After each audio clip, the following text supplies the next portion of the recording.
गुवाहाटी का एयरपोर्ट काफ़ी करीने से सजाया जा चुका है और ये एयरपोर्ट इतना भव्य, इतना सुंदर दिखाई दे रहा है, ऐसा लग रहा है कि काश इस एयरपोर्ट में एक बार मैं भी जा पाता और यहाँ से हवाई यात्रा करके शायद अमेरिका पहुँच पाता या ब्रिटेन पहुँच पाता, तो वहाँ की भी स्थिति आपको दिखा पाता और वहाँ की अर्थव्यवस्था कैसे काम करती है इस पर भी एक वीडियो बना पाता। वहाँ की गरीबी को भी आपको दिखा पाता, वहाँ के अमीरों की ज़िंदगी को भी आपको दिखा पाता। लेकिन चूंकि मैं इस देश का वो नागरिक हूँ जहाँ इस बंदे के पास गुवाहाटी तक पहुँचने के लिए, गुवाहाटी के इस एयरपोर्ट तक जाने के लिए भी पर्याप्त साधन, पर्याप्त संसाधन या फिर ऐसी आर्थिक परिस्थितियाँ नहीं हैं, तब मेरे जैसी परिस्थितियां रखने वाले इस देश के कितने नागरिक होंगे, उनकी संख्या की तरफ हमें एक बार नज़र डालनी चाहिए। मुझे लगता है कि ऐसी संख्या करोड़ों में जाएगी। 140 करोड़ की आबादी का देश जिसे कहा जाता है, यहाँ की जनगणना 2011 में आखिरी बार हुई थी और 2011 के बाद से लेकर के आज तक दोबारा इस देश में किसी तरह की जनगणना तो नहीं हुई है। अगर 140 करोड़ की आबादी को ही हम सब कुछ मानकर चलते हैं, तब की परिस्थिति में भी 40 करोड़ लोग अगर अमीर हैं इस देश में और 100 करोड़ लोग अगर गरीब हैं इस देश में, तो उन 100 करोड़ लोगों में मेरा भी नाम है और आप में से किन किन का नाम है, आप लोग भी अपना नाम कमेंट करके ज़रूर बताएं कि आप 40 करोड़ लोगों में आते हैं या 100 करोड़ लोगों में आते हैं। लेकिन गौतम अडानी का नाम ना तो इन 40 करोड़ लोगों में आएगा, ना ही 100 करोड़ लोगों में आएगा। गौतम अडानी के खिलाफ हिंडनबर्ग की रिपोर्ट बन जाए या फिर कितने ही भ्रष्टाचार के आरोप लगे केंद्र सरकार पर या प्रधानमंत्री नरेंद्र मोदी पर, विपक्ष कितना ही चीख ले, कितना ही चिल्ला ले, राहुल गांधी कितनी ही यात्रा कर लें या फिर कितने ही विरोध प्रदर्शन कर लें, चाहे संसद में कितनी बार बहिष्कार करें, लेकिन प्रधानमंत्री नरेंद्र मोदी या फिर गौतम अडानी के खिलाफ कभी कोई कार्रवाई नहीं हो सकती। क्यों नहीं हो सकती, इस पर आपको बहुत ज़्यादा गंभीरता से सोचना चाहिए। SIR का मामला उठा लीजिए, उसके बाद फिर आप चुनाव आयोग की तरफ देखिएगा। ज्ञानेश कुमार जी का ज्ञान कैसे प्रवाहित होता है उस पर भी आप नज़र डालिएगा। ज्ञानेश कुमार CEC मुख्य चुनाव आयुक्त अब जो हैं, इनके खिलाफ तो आप किसी तरह की कार्रवाई कभी नहीं कर सकते, ऐसी परिस्थिति बना दी जा चुकी है। अब अगर मानकर चलिए कि गौतम अडानी 2002 में नरेंद्र मोदी का साथ तब देते हैं जब गोधरा कांड हो जाता है, जिसमें 59 लोग ट्रेन के एक डिब्बे में जल करके मर जाते हैं, दम घुटने से मर जाते हैं, जिनमें छोटे छोटे बच्चे, महिलाएं, बुजुर्ग शामिल होते हैं। गोधरा कांड उस परिस्थिति में घटता है जब कार सेवकों की तरफ से, अलग अलग राज्यों से जो कार सेवक होते हैं, वो अयोध्या में एक कार्यक्रम में जा रहे होते हैं और तब वो बाबरी मस्जिद का मामला चल रहा होता है, अयोध्या राम मंदिर का मामला चल रहा होता है और ये मामला तूल पकड़ा होता है। वो कार्यक्रम करके लौट रहे होते हैं गोधरा स्टेशन के पास से, जब उनकी ट्रेन गुजर रही होती है, निकल ही रही होती है कि तब ट्रेन की एक बोगी में आग लग जाती है जिसमें 59 लोग मारे जाते हैं। इसके तुरंत बाद जो है गुजरात के दंगे शुरू हो जाते हैं, गुजरात में दंगे भड़क जाते हैं जिसमें 1000 से ज़्यादा लोगों की जानें चली जाती हैं। गुजरात दंगों के बाद गुजरात की तरफ पूरी दुनिया की मीडिया की नज़र पड़ जाती है। वहाँ पर प्रधानमंत्री नरेंद्र मोदी की तरफ दुनिया भर की मीडिया ऐसे देखती है जैसे ये आदमी बहुत बड़ा हत्यारा हो। लेकिन यहाँ पर जैसे जैसे जांच आगे बढ़ती है, जैसे जैसे जांच पूरी होने लगती है, गुजरात के तत्कालीन मुख्यमंत्री नरेंद्र दामोदर दास मोदी पूरी तरह से दोष मुक्त सिद्ध हो जाते हैं। इन पर लगाए गए कोई भी आरोप सिद्ध नहीं होते हैं, चाहे वो किसी भी तरह की मीडिया हो, चाहे वो कोई भी तरह की जांच हो, चाहे किसी भी तरह के आरोप हों। अब धीरे धीरे ये समय आगे बढ़ता है और वो जो व्यक्ति हैं वो देश के सबसे चर्चित प्रधानमंत्री बन जाते हैं। मैं कहूँगा चर्चित सबसे शक्तिशाली प्रधानमंत्री तो नहीं कहूँगा, सबसे चर्चित प्रधानमंत्री बन जाते हैं। लेकिन प्रधानमंत्री बनने तक का ये सफ़र, क्या प्रधानमंत्री माफ़ कीजिएगा, लेकिन प्रधानमंत्री बनने तक का ये सफ़र नरेंद्र दामोदर दास मोदी नाम के उस अकेले शख्स की यात्रा थी या फिर इसके पीछे गौतम अडानी का एक बहुत बड़ा रोल था? इस पर आपको दृष्टिपात किया जाना चाहिए। वो गौतम अडानी जो अब हसदेव के जंगल उजाड़ने में केंद्र सरकार की ताकत को अपनी मुट्ठी में रखता है और अरावली के पहाड़ियों को खोद डालने के लिए सुप्रीम कोर्ट तक के सारी जड़ों को हिला देने की क्षमता रखता होगा। और आज बस्तर के जंगल अगर सुरक्षित हैं तो बस्तर के जंगलों में कल के दिन अगर उद्योग लगते हैं या खनन शुरू होते हैं या फिर बस्तर के जंगलों में भी अगर पेड़ों की अंधाधुंध अगर कटाई होनी शुरू होती है, तब की परिस्थिति में भी गौतम अडानी के खिलाफ कुछ नहीं किया जा सकता या अडानी ग्रुप्स के खिलाफ कुछ नहीं किया जा सकता। आपको इस सफ़र की तरफ ध्यान देना होगा। 2002 में जब गोधरा कांड हुआ था, गुजरात दंगे हुए थे, तब प्रधानमंत्री, माफ़ कीजिएगा दोबारा, गोधरा कांड और गुजरात दंगों के तुरंत बाद गुजरात के बहुत सारे कारोबारी, प्रधानमंत्री, फिर से माफ़ कीजिएगा, नरेंद्र मोदी के खिलाफ एकजुट हो गए थे। नरेंद्र मोदी का साथ देने से, उनका समर्थन करने से इनकार कर चुके थे। लेकिन एक वो शख्स था जिसका नाम था गौतम अडानी, अडानी ग्रुप्स का मालिक। उसने नरेंद्र दामोदर दास मोदी का पूरा साथ दिया, पूरा समर्थन किया और उस समय से लेकर के लगातार गुजरात के मुख्यमंत्री नरेंद्र मोदी के साथ गौतम अडानी धीरे धीरे आगे बढ़ते गए। लेकिन ये धीरे धीरे आगे बढ़ना, किस रफ्तार से आगे बढ़ना होता है, इसका एक छोटा सा उदाहरण आपको बता देना चाहिए। 2002 में गौतम अडानी या अडानी ग्रुप्स की कुल संपत्ति, एग्जैक्ट आंकड़ा तो किसी के पास शायद ही मौजूद हो, लेकिन 30 से 60 लाख, माफ़ कीजिएगा, 40 से 60 करोड़ की संपत्ति रही होगी। 2014 के आते आते शायद ये संपत्ति बढ़ करके 2014 तक पहुंचते, जहां से आप गौतम अडानी और नरेंद्र मोदी को एक फ्रेम में ले लीजिएगा। जिस तरह से राहुल गांधी विपक्ष के जो नेता प्रतिपक्ष हैं, वो जिस तरह से आरोप लगाते हैं, उन आरोपों को आपको गंभीरता से लेना चाहिए और गंभीरता से लेकर के सोचना चाहिए। क्यों इस गंभीरता को आपको समझने की ज़रूरत है, इस पर भी आपको ध्यान दिए जाने की ज़रूरत है। इस पर भी मैं आऊँगा। 140 करोड़ की आबादी बता देता हूँ। 140 करोड़ की आबादी है हमारी अर्थव्यवस्था, दुनिया की सबसे तेज़ी से बढ़ती हुई अर्थव्यवस्था है। आपके पास इस अर्थव्यवस्था का कितना हिस्सा है, मुझे कमेंट करके जवाब दीजिएगा। उसके बाद मुझे बताइएगा कि ये विषय, गंभीरता का विषय किस लिए होना चाहिए और आपको इन आरोपों को गंभीरता से क्यों लिया जाना चाहिए। गौतम अडानी का ये जो सफ़र है, 2002 में उन दंगों के बाद, उन बड़े हादसों के बाद नरेंद्र मोदी के काफ़ी करीब आने की समय अवधि को दिखाता है। उसके बाद धीरे धीरे करके ये यात्रा आगे बढ़ती है और जिस आदमी की संपत्ति उस समय तक गूगल बाबा भी आज 40 से 60 करोड़ रुपयों का बताते हैं, या कुल टोटल 40 लाख करोड़ तक का बताते हैं, वही गूगल बाबा आज 2014, आज से 10-11 साल पहले, उसी संपत्ति को 40 से 60 हज़ार करोड़ का बताते हैं। और वही गूगल बाबा आज 2025 में आते आते उसी संपत्ति को लगभग 100 लाख करोड़ रुपयों का बताते हैं। अकेले आदमी की संपत्ति, अकेले उस ग्रुप की संपत्ति जिसे अडानी ग्रुप कहा जाता है। ये वही अडानी ग्रुप है जिसने आज गुवाहाटी में एक चमचमाता हुआ एयरपोर्ट तैयार कर दिया है। इसी अडानी ग्रुप के पास इसी देश के 6 एयरपोर्ट मौजूद हैं।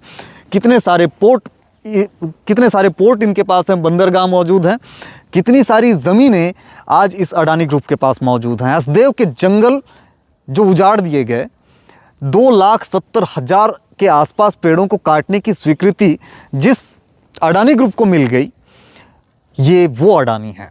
अरावली की पहाड़ियों को लेकर के अभी बहस छिड़ी हुई है। सुप्रीम कोर्ट में कुछ कहा गया है इसको लेकर के। इस पर एक विस्तृत वीडियो मैं बनाऊंगा।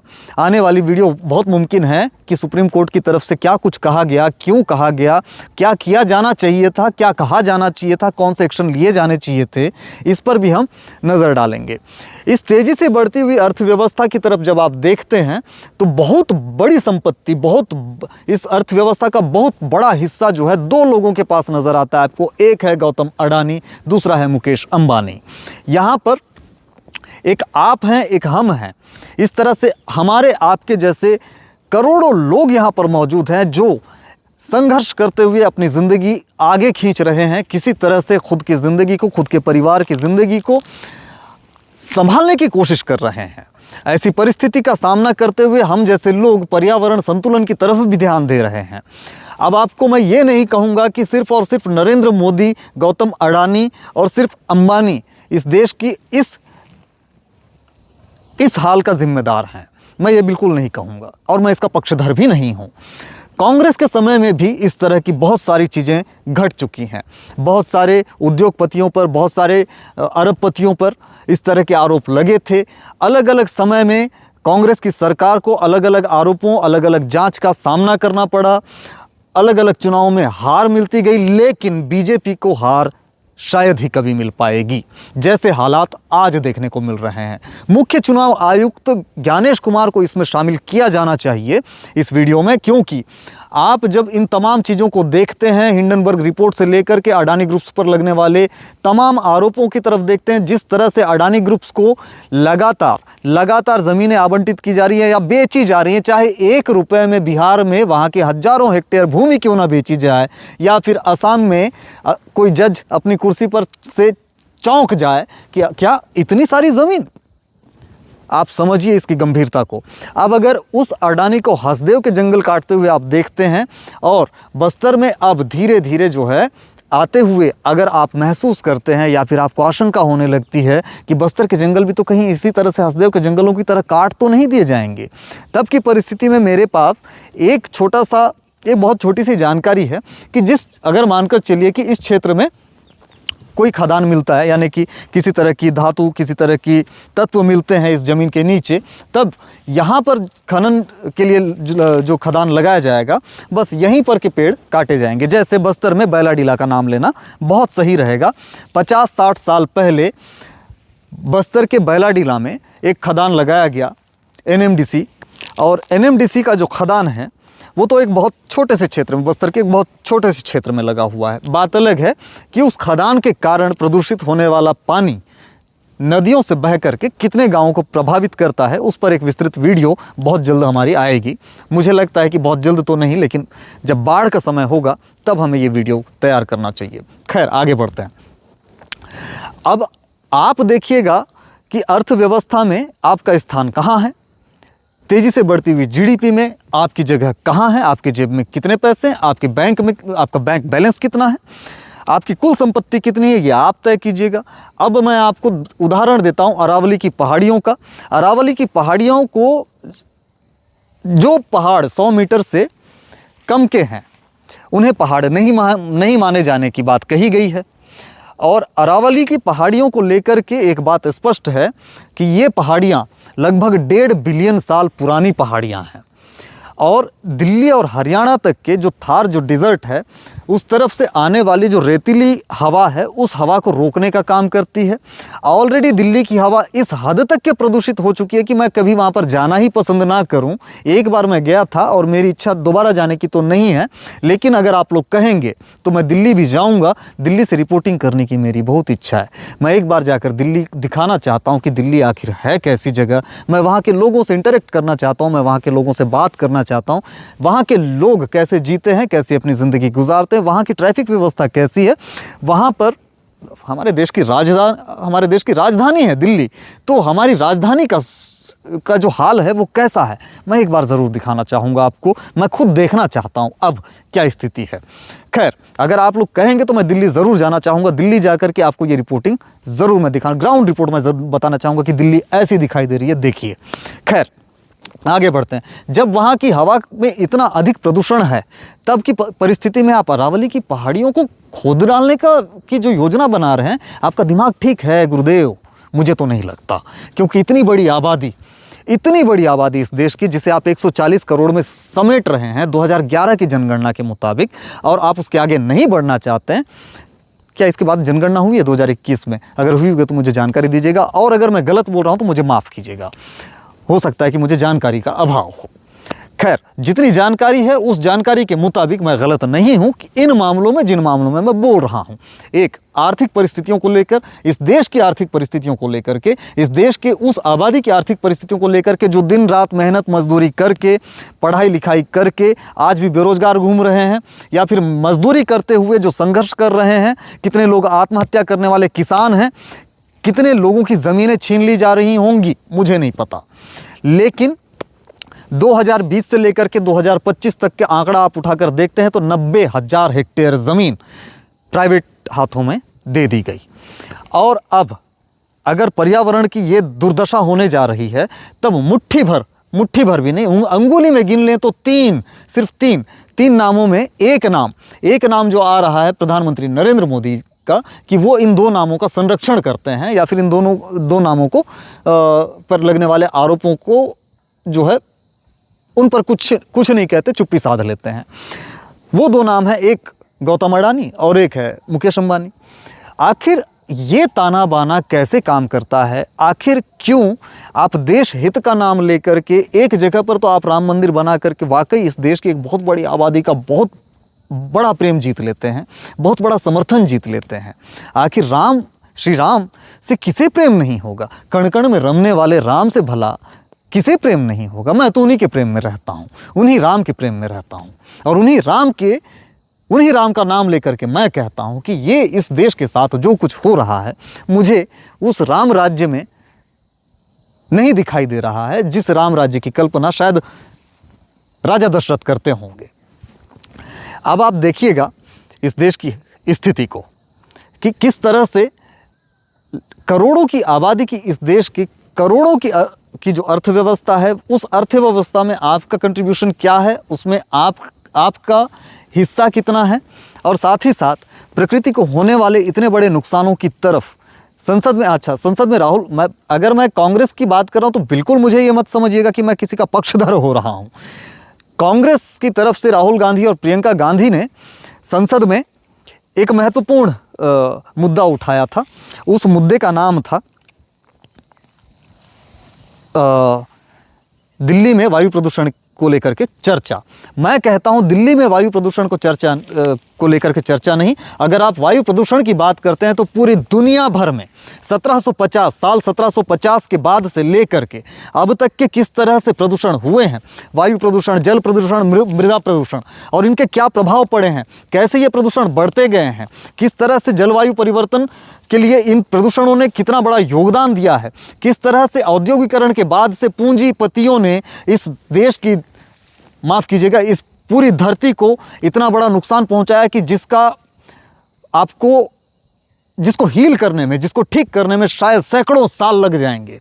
लेकिन ये समस्या इतनी विकराल रूप लेने जा रही है, इतनी विकराल रूप लेने जा रही है कि अगर इस समस्या का समाधान तुरंत तत्काल में अपने स्तर पर आप और हम मिलकर के नहीं करें तो ये मानकर चलेगी कि हमारे बच्चों को हमारी आंखों के सामने हम सांसों की बीमारी से दम घुटकर मरते हुए देखेंगे। और इसके अलावा जो बीमारियां उन्हें घेरेंगी, ब्रेन हैमरेज से लेकर के हार्ट अटैक से लेकर के न जाने और किस तरह की बीमारियां पनपेंगी, नई तरह की, अनाज की कमी हो जाएगी, स्वच्छ पानी, साफ पीने का पानी जो है वो मिलना मुश्किल हो जाएगा।